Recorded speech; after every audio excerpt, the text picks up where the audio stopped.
I say that like if you're a militant atheist, I'm probably not the person for you. And if you're like a level 700 law of Ra one, let's have like a an hour long conversation about chakras. I'm probably also not the person for you. But if you're like, hey, I'm just trying to figure out my day to day life in the real world, and I need some help doing that, that's where I fit in.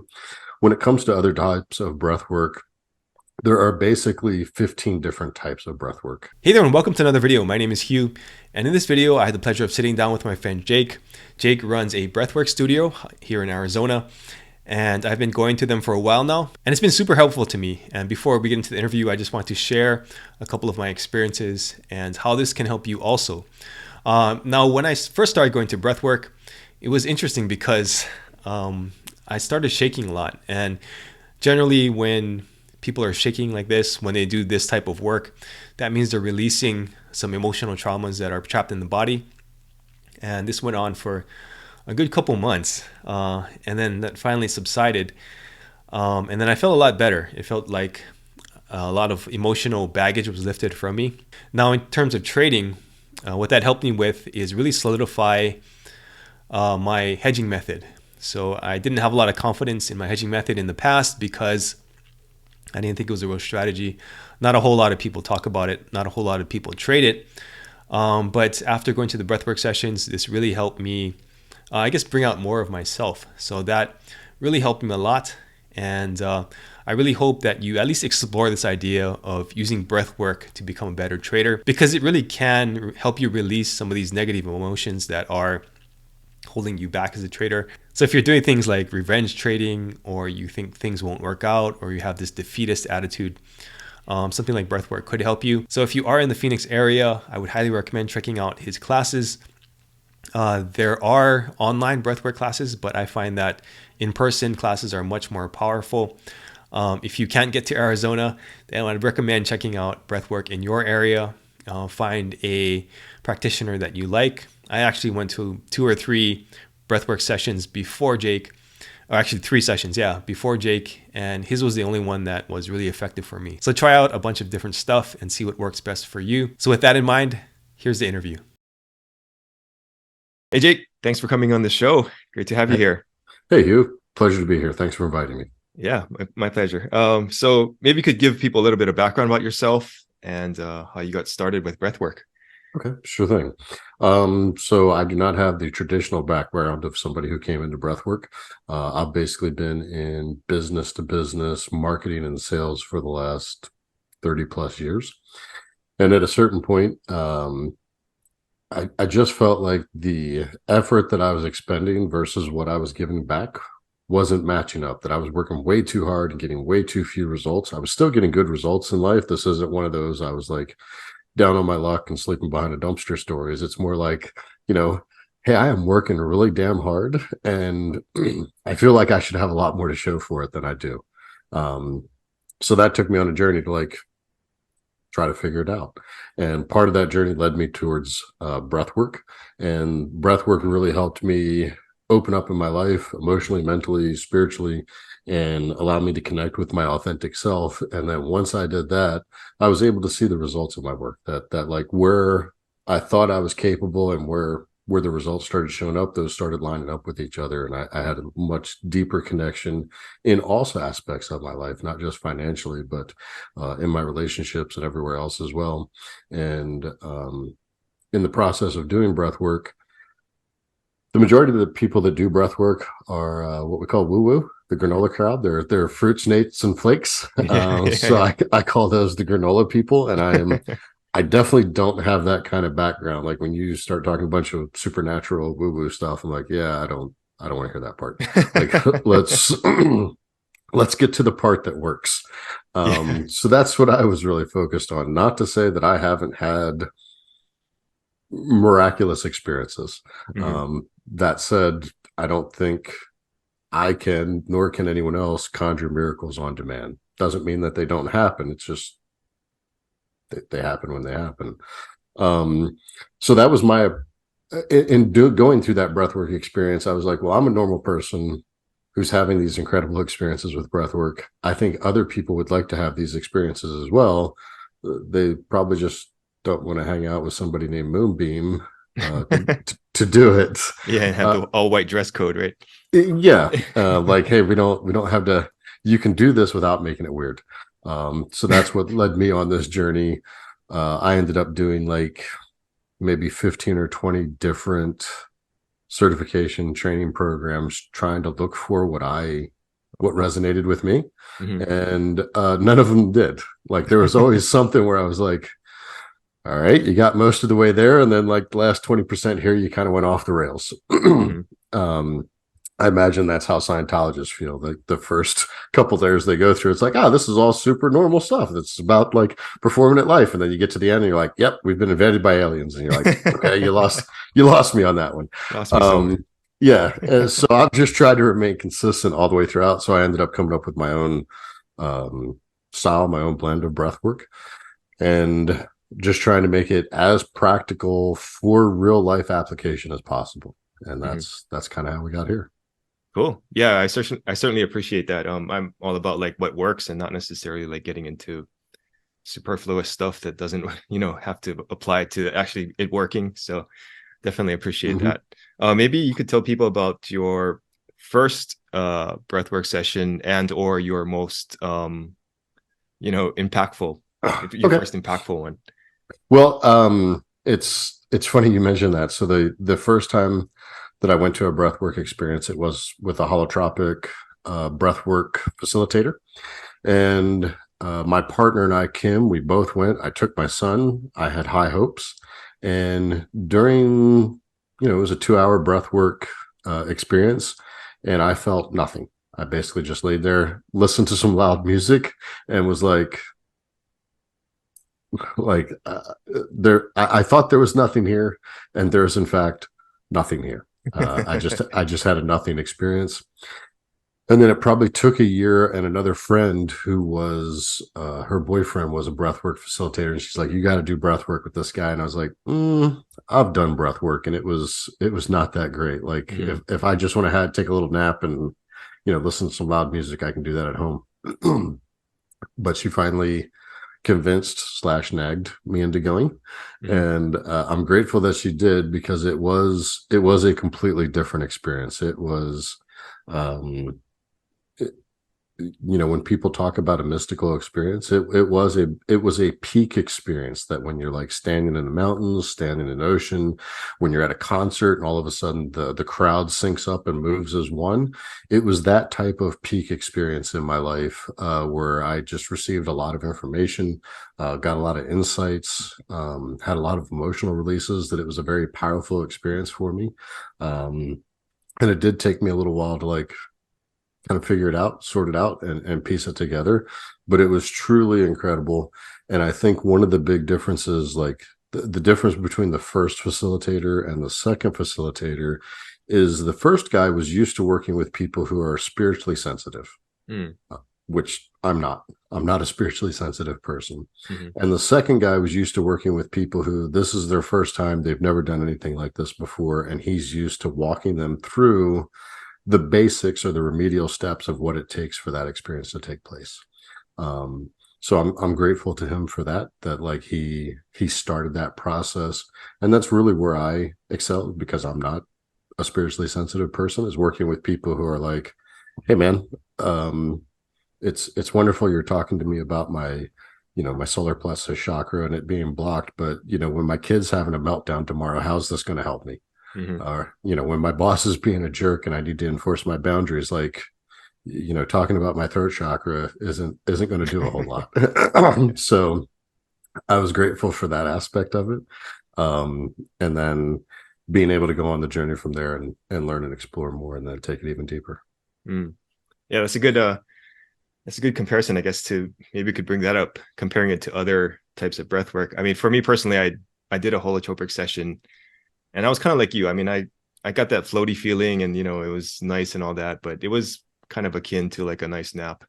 Right. And yeah, other people were like, going off into the universe or whatever. But yeah, when I did the first session with you guys, like I really felt a lot of things release, and it was just I don't know, I was floating after the session, and I had to go eat some meat because I was like way too out there.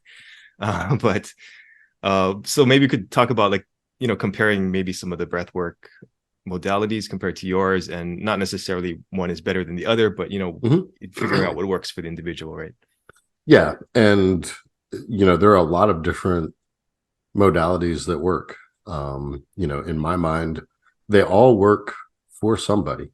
Mm-hmm. That I say that, like, if you're a militant atheist, I'm probably not the person for you. And if you're like a level 700 law of Ra one, let's have like a an hour long conversation about chakras. I'm probably also not the person for you. But if you're like, hey, I'm just trying to figure out my day to day life in the real world, and I need some help doing that, that's where I fit in.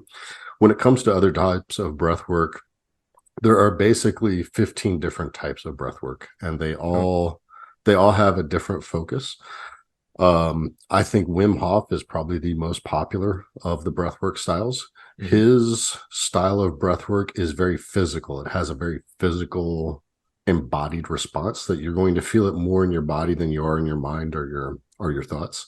Mm-hmm. And because that's one of the reasons they do the ice baths afterwards, so that you can notice that there's been a physical change.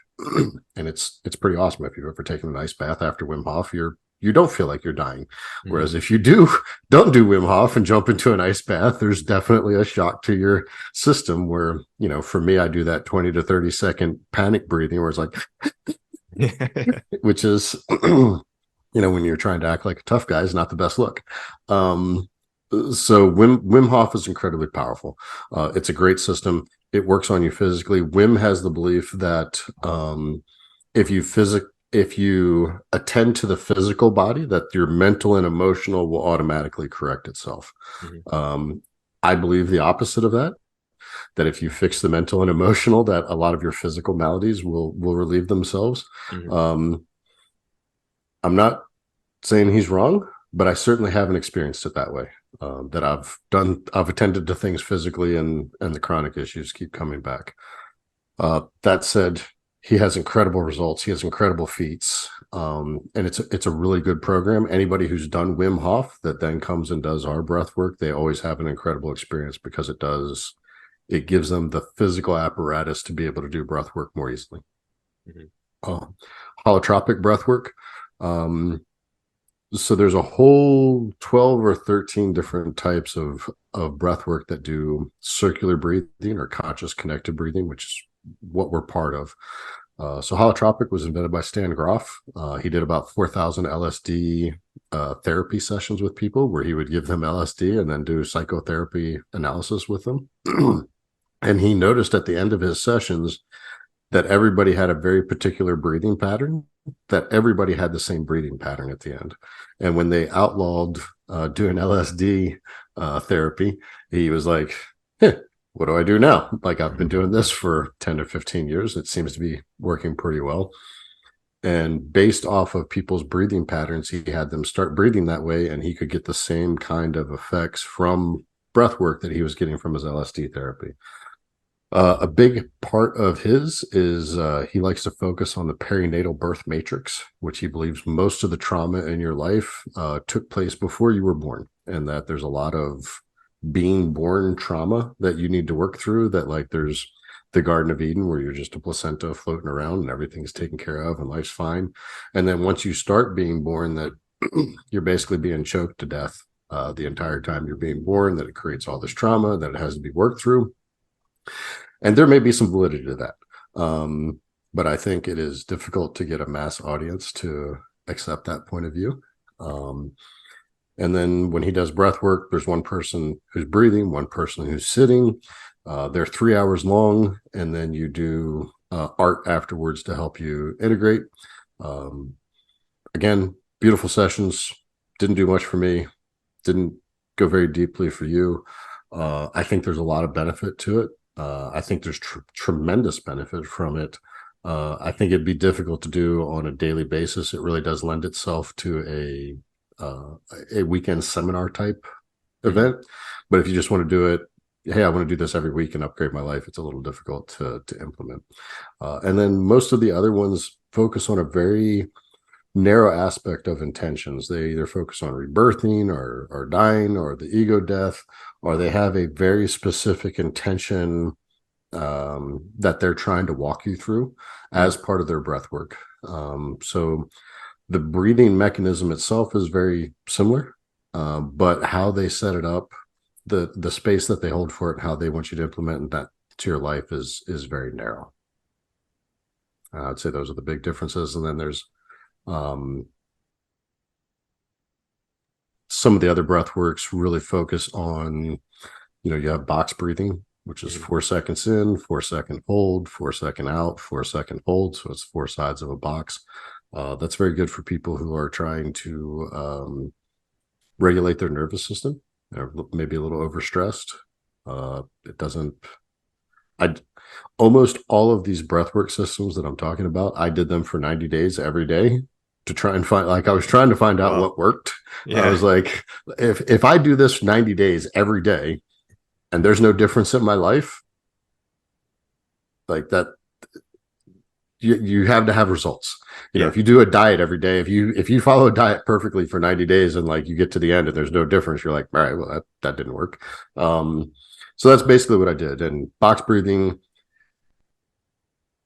I think it has very narrow applications, but it's not a life changer.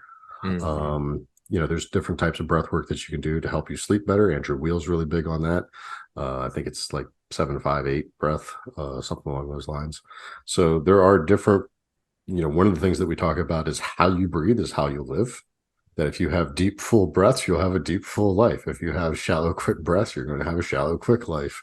That your posture, it is easier to change your mood by changing your posture and your breath than it is to change your breath or to change your emotional state. Mm-hmm. That if sit up, take a big breath, you're automatically more relaxed. That how you breathe will have a direct effect on it. Mm-hmm. Mm-hmm. Yeah, that makes a lot of sense. That's interesting that you mentioned the different types of breath work. I didn't know that. And I'm always a little suspicious if somebody's like trying to get you into one modality or telling you where that's where all of your traumas are, Mm-hmm. because I think it can go across the spectrum, right? So So, I so guess, yeah. one point on that real quick that you touched base around right there, and I found this out early on in my experience was that there is no one path. Mm-hmm. There is one destination. I do believe Mm-hmm. that there is one mountaintop. And what I realized really quickly, a friend and I started this experience at the same time, and it would be like we were on a journey, and I'd go, "Hey, there's this landmark over on the left," and he'd say, "No, that landmark's on the right." And then we would argue about it, and both of our feelings would get hurt because we're like, "No, I can clearly see the landmarks over there." And if we use the analogy of climbing the mountain, he's on the north side of the mountain climbing up, and I'm on the south side of the mountain climbing up. We're Mm-hmm. both looking at the same landmark from different positions. So, like, wherever you're starting from, that's where you're starting from. I don't need you to go, hey, I need you to walk halfway around the mountain to my position Yeah. so that we can walk up this mountain from this one path that I've found. All the paths will take you there. So there's a lot of other things that are, you can do drum circles, you can do chanting, you can do different things, and they all work to some degree. Mm-hmm. And it's just about which one is easiest for you and which one resonates with you most easily. Mm-hmm. Yeah, yeah, that makes a lot of sense. Yeah. So I thought maybe you could take us through like a typical session. Okay. Like what's a Cool. tour? What do people expect in a session? When they walk in. So we have breath work both in person and online. I think the in person is most effective, but people do have pretty good results with our online breath work as well. But if you come to in person, we have a studio in Tempe, Arizona. You walk in, you're greeted. We check you in. We've got a place you can check your shoes in. We handle you a sheet so that you can put it over a mat. We have a first class experience there. It's not like you're going to lay down on a yoga mat for 2 hours, which is what I did the first couple of times. We have full blown mattresses there with sheets, pillows, blankets. We give you a sheet to put over your mattress to cover that. Select your location.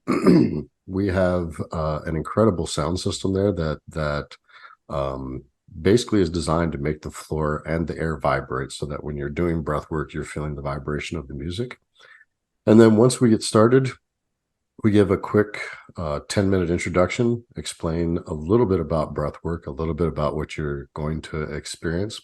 We ask you to set an intention, and an intention is a desire for your life or a dream for your life, how you'd like your life to be tomorrow that it isn't today. Like if you could wave a magic wand during breath work and something magical will happen tomorrow, what would that be? So we ask you to set an intention around that.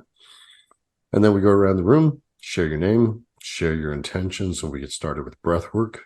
I guide you through breath work for about 20 minutes. And the guiding is we go through a couple of relaxation exercises just to help you relax and spread out. And then I take you through several different types of breath work that you can do. And what I'm doing there is trying to help you find the style of breath work that is easiest for you. That I have a co-facilitator, Kim, and I like to Kim is the little hummingbird of the organization. She just zooms all over the place. I'm more like a bear where I just kind of lumber around a little bit slower.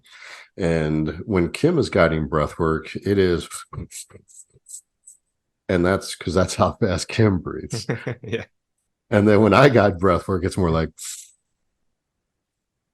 because that's how I breathe. Now, your breath might be somewhere in between those two. So I'm trying to take you through both extremes so you can find out what's most comfortable for you. And we're doing that in the first 20 minutes, like, hey, try this and try this and try this and see which one is easiest for you. Which one do you enjoy? And then once you find the one you enjoy, it's like, all right, well, let's just keep doing that. And then at a certain point, I stop talking. And it's intentional. That I would say that's one of the huge differences between our breath work and other breath works is that most people who facilitate breath work think that they are the star of the show. And it's kind of like AM radio. There's not going to be any point at which they stop talking during your breathwork experience. Yeah. I am trying to stop talking as quickly as I can, because if I'm talking, that means you're in your conscious mind. You have to think, you have to interpret, you have to understand, and then either act or not act on that. I'm trying to get you to that place where it's like a dad with his hand on the back seat of the bike. The sooner I can let go of that bike, the better both of us are. So I'll stop talking and you'll just continue on your journey. Generally, about 10 minutes after that, people experience a shift of some sort. Either their body starts to vibrate or their mind goes to a different place. It can be very emotional. It can be very thoughtful. It can be very physical. People can have deep physical sensations. And then you'll just keep breathing for about another hour and a half. And then Kim will come by and she's got a scent that she puts on her hands called Agua de Florida. She puts it on her forehead, cheeks, neck. And it's just a refreshing scent that allows you to relax from the breath work for a moment. It can also cause emotional releases. It can be grounding. It can be enjoyable. It can be tough. But it usually there's a little shift that takes place there. And then after that, sometimes we offer hape, which is a snuff from South America made from the original tobacco plant called mapacho or Nicotina rustica. And it's ground up into a powder. We blow that into your nose. It's entirely optional. You don't have to do that. And it makes the breathwork experience more powerful, that whatever you've been going through, it accentuates that and makes it a more powerful experience. Then about 30 minutes after that, we'll call you back. We'll end the breathwork portion of it, and we'll have a small sharing circle where you get to share like what you felt, what you saw, what you gathered from breathwork. And sometimes people don't experience anything. Like it happens to me as well. I will say that about 149 out of 150 people that come and do breathwork with us have some sort of, at the very least, a very deeply meditative experience. Mm-hmm. Mm-hmm. And that's what we do. And the people who don't have an experience usually are, they're usually either on Adderall, which we don't recommend. That definitely cuts down on your ability to meditate. And then I'd say the other people who are on the spectrum seem to have a difficult time. And then the third group of people who have difficult experiences are people who have control issues, people who are hyper controllers. What those of us who are not controllers call control freaks, if we're being judgy about it, which for sure we're not. But the people who are hyper controllers, usually their first experience, it may be difficult for them to have a dropped in experience. Usually after they go the first one, if they come back the second time because they've kind of taken a peek through the door, they can have a second one. The Adderall people is if they stop taking the Adderall, they can drop him. And the people on the spectrum, I just it's a tough ask Yeah. for them to be able Not to too get much you there. can do with that one, huh? No, not really.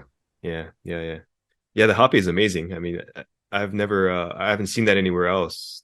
Is that something you just put in yourself, or was it something you learned somewhere along the line?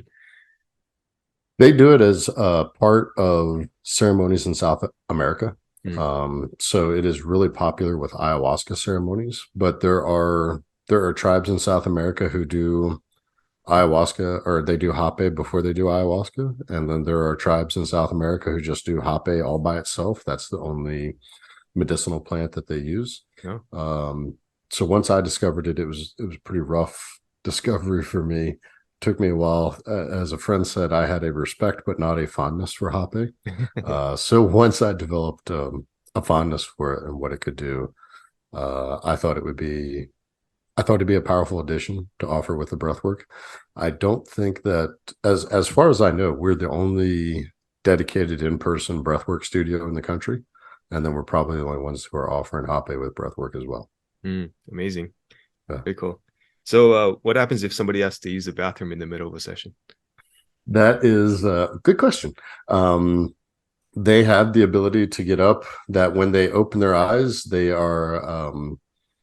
basically conscious. Sometimes we joke that they can walk like baby deers a little bit. Yeah. That we joke, we call it the new feet syndrome. Like new feet, just got these ones installed, figured it out. But usually they can get up and go to the restroom quite easily.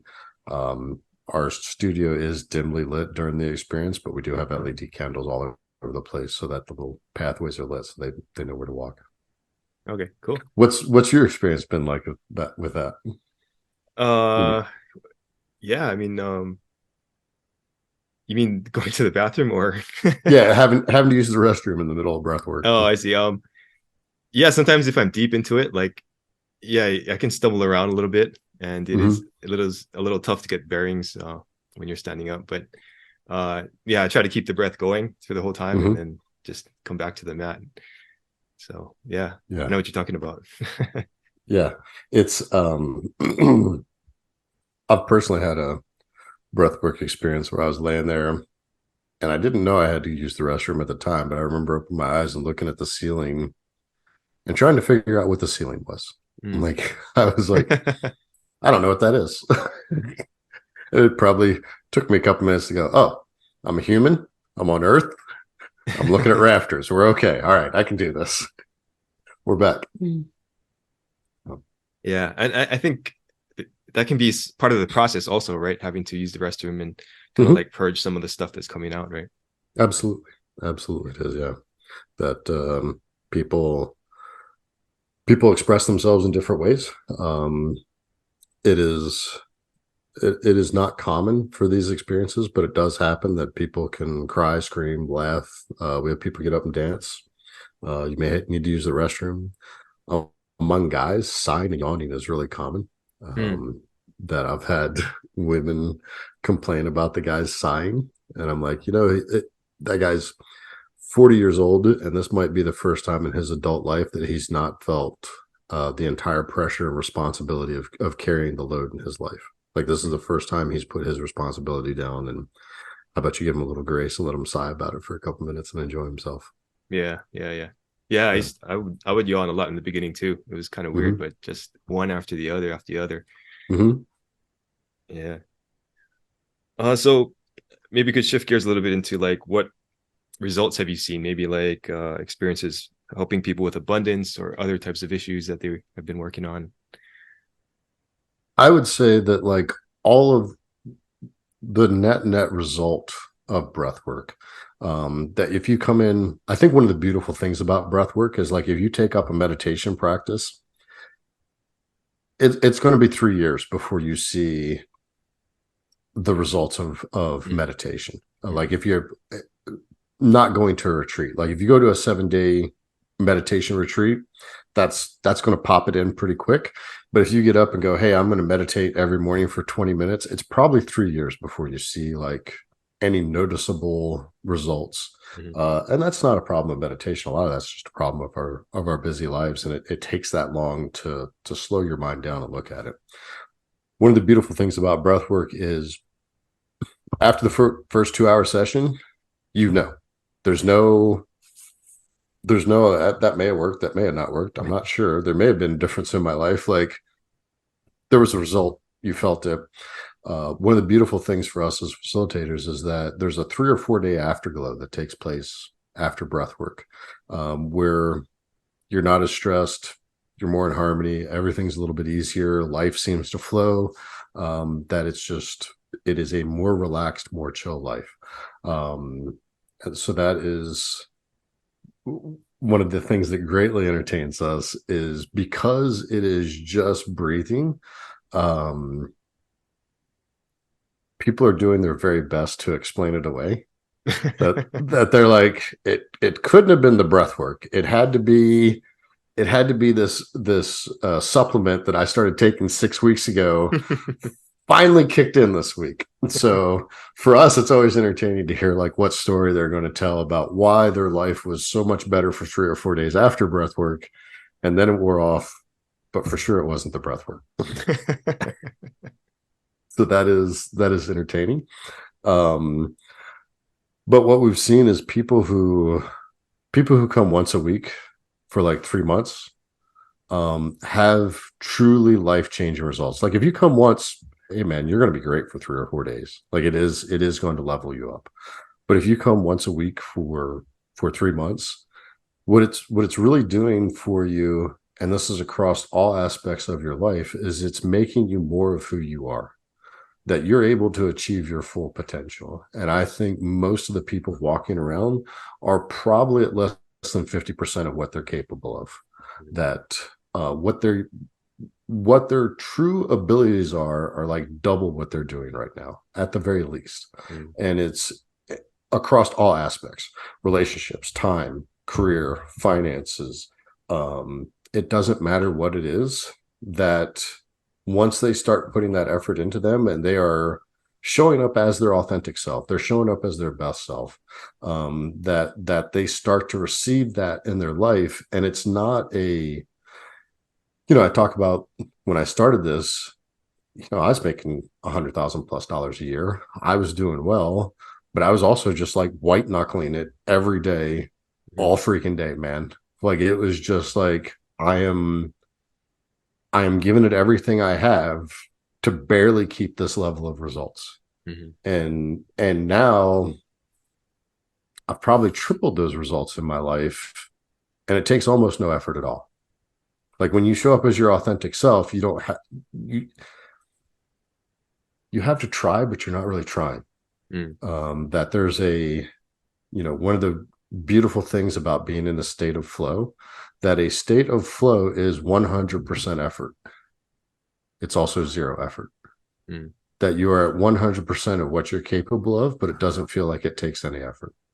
And that's one of the crazy things about flow is like, oh no, you're 100% committed. You're a 100% of what you can accomplish or what you can do, but it doesn't feel like it takes any strain on you. And I would say that is what the long-term result is across. Like I said, hey, if you want more money, be yourself. Mhm. You want better relationships, be yourself. That there is a version of you that is just completely magnificent. And when that magnificent version shows up, it gets a lot easier. Mhm.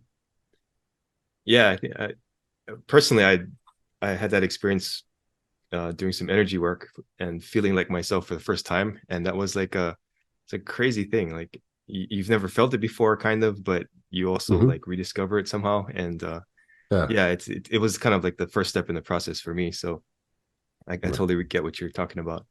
Yeah. So why do you think breath work works like that? What do you think like the basic mechanism behind it might be? Okay. So my theory is that breath work is the most reliable method to enter your subconscious. Hmm.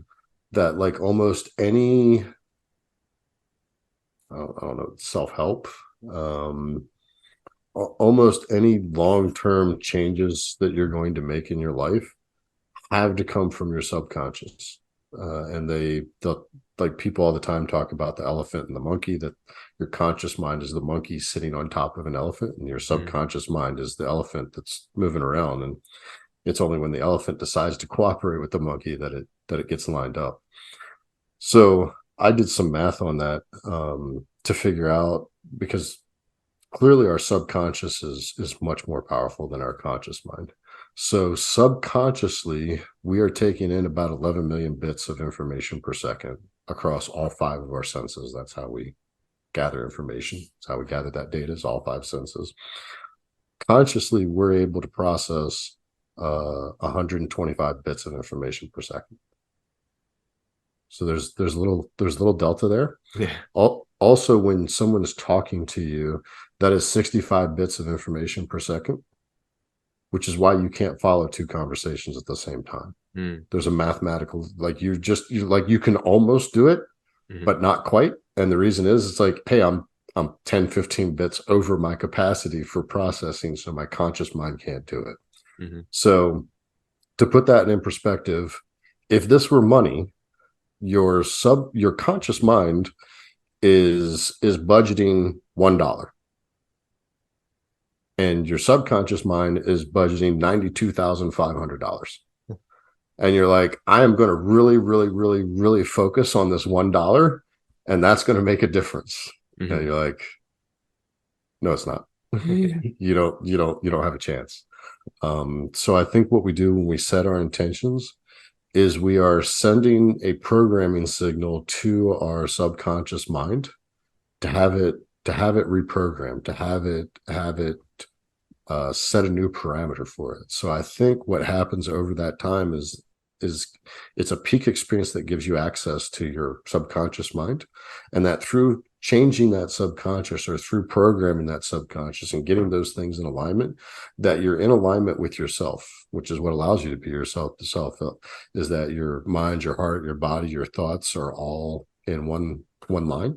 And then it's easy that you're in alignment. That if we looked at a car and one tire was clearly turned at 45 degrees, we'd be like, you gotta fix that if you want to go anywhere fast. Yet people consistently like, I want to be rich. Rich people are evil and scummy. And it's like, well, which one of those is your mind actually going to roll with?